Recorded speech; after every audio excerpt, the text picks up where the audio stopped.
I'm going to welcome into the studio now three people who have been taking part in a project today which I want to bring to your attention. It's a group of young adults whose lives are affected by MS.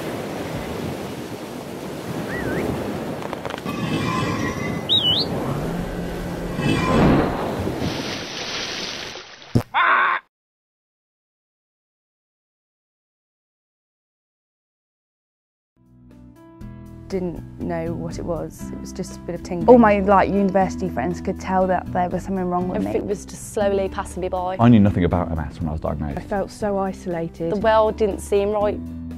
I look at my children, I look at my husband, and I just draw so much strength. Hi, my name is Vicky. And my name's Kelly. And we have MS.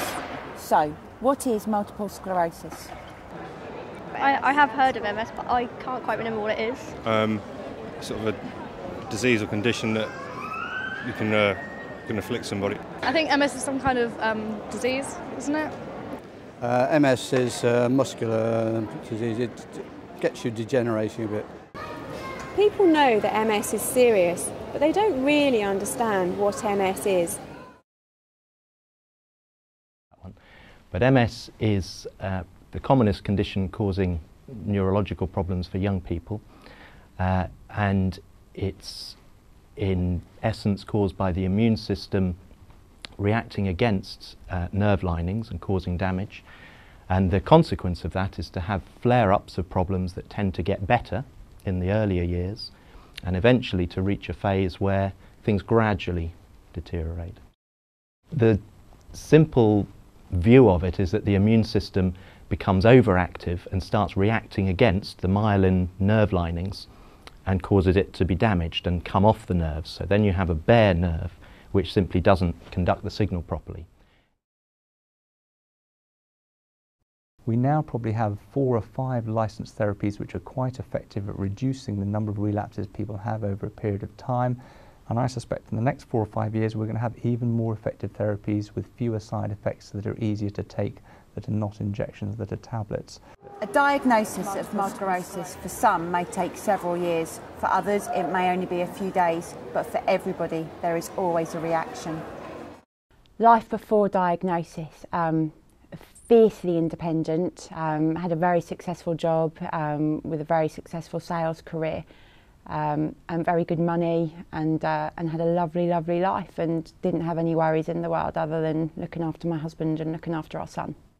I was revising for my exams for university, and I tried to write and I couldn't, and I just kept thinking to myself, oh, my writing would come back, but it didn't. This numbness in my leg, and just it felt okay a couple of days ago, and now it's just really odd. So I went to the neurologist in mind with a strong suspicion that I had MS, and basically said to him, these are the symptoms, I think it's MS, and he just said, I think you're right. And then he said, multiple sclerosis, and it was just like, oh my God, I've got MS. What is MS? Oh my God, I'm going to be in a wheelchair. And so I didn't listen to him at all, and so I cried all the way home on the train. I was rushed to A&E the next day. I thought it was bleeding on the brain.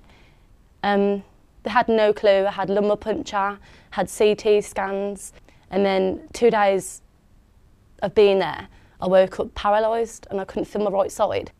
Not knowing what was wrong with me was probably the hardest thing. A long, long time to come to terms with it and to accept it. And the first year, people say, is the hardest, and it is. And now we've started a new year, it's a new leaf for me, and I'm much more positive about it.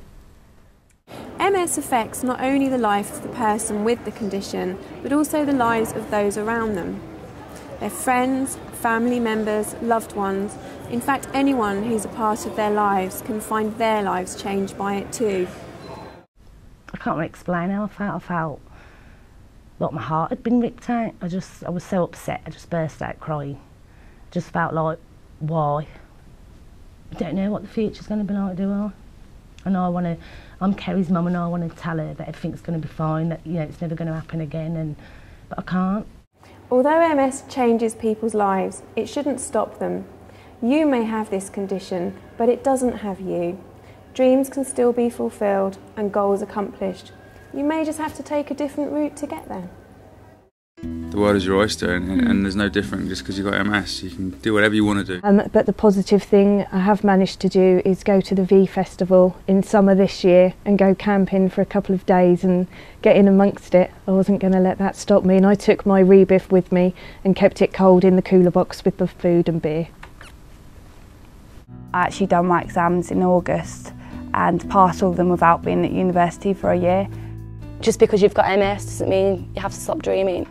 I'm getting married in March, so in 6 weeks' time I'll be walking down the aisle with my fiancé. Firstly, get through the birth like any expectant mum and be a great mum to that third child. The most important thing to remember is that if you don't use it, you will lose it. It's important to exercise regularly and moderately to keep your muscles strong and to make sure that you keep your body fit. When you have MS, to involve your family and friends with any of the exercises and activities that you do makes it more fun, and they can help you and motivate you to perhaps join a gym and go to a gym with. Important to remember is that exercise can make your body temperature higher. That can sometimes increase the symptoms of your MS and make you feel worse. What you can do to help those symptoms is to make sure you keep cool, so have cool drinks, perhaps have a cool shower. When you're exercising, it's important to listen to your body, and your body will tell you when you've done too much. Then you can stop and have a rest and perhaps return to exercise or activity at a later date or a later time. There's a lot of support around for people with MS.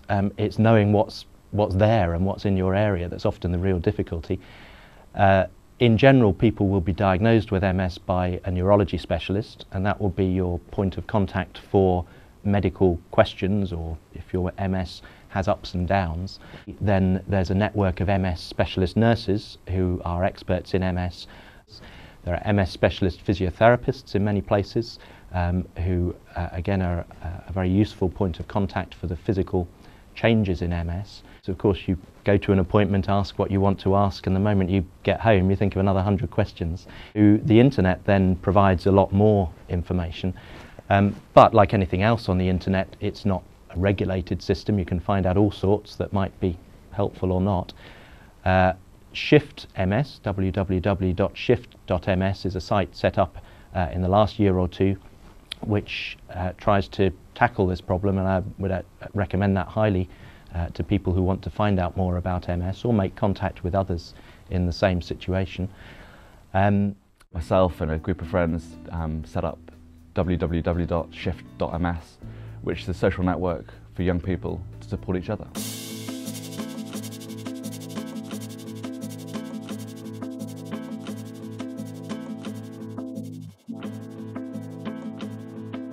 You know, value what you have, I think, is as good advice as I can, because there's we've all got really good things in our lives. Just remember that, you know.